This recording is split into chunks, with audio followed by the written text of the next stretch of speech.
habitué de la marche, mais il reconnut bientôt que cet exercice lui serait salutaire.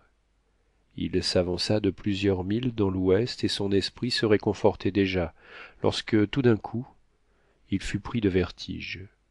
Il se crut penché sur un abîme. Il sentit ses genoux pliés. Cette vaste solitude l'effraya. Il était le point mathématique, le centre d'une circonférence infinie, c'est-à-dire rien.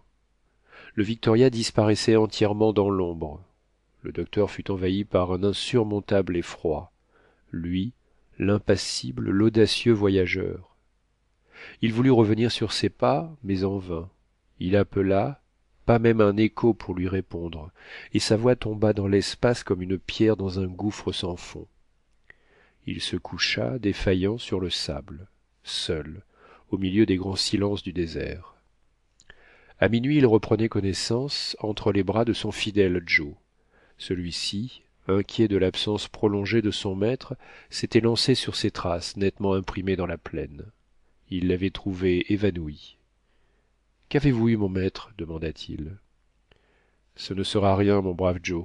Un moment de faiblesse, voilà tout. Ce ne sera rien, en effet, monsieur, mais relevez-vous, appuyez-vous sur moi, et regagnons le Victoria. Le docteur, au bras de Joe, reprit la route qu'il avait suivie. C'était imprudent, monsieur. On ne s'aventure pas ainsi.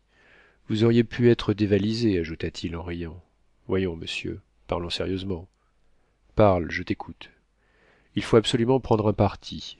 Notre situation ne peut pas durer plus de quelques jours encore, et si le vent n'arrive pas, nous sommes perdus. Le docteur ne répondit pas.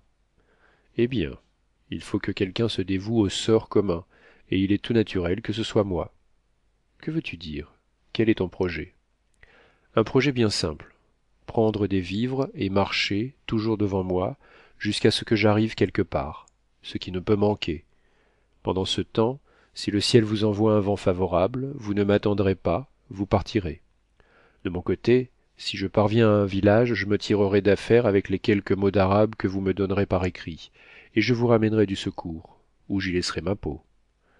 Que dites-vous de mon dessein? Il est insensé, mais digne de ton brave cœur, Joe. Cela est impossible. Tu ne nous quitteras pas. Enfin, monsieur, il faut tenter quelque chose. Cela ne peut vous nuire en rien, puisque, je vous le répète, vous ne m'attendrez pas, et, à la rigueur, je puis réussir. Non, Joe, non. Ne nous séparons pas. Ce serait une douleur ajoutée aux autres. Il était écrit qu'il en serait ainsi, et il est très probablement écrit qu'il en sera autrement plus tard. Ainsi, attendons avec résignation. Soit, monsieur, mais je vous préviens d'une chose. Je vous donne encore un jour. Je n'attendrai pas davantage. C'est aujourd'hui dimanche, ou plutôt lundi, car il est 1 heure du matin. Si mardi nous ne partons pas, je tenterai l'aventure. C'est un projet irrévocablement décidé. Le docteur ne répondit pas.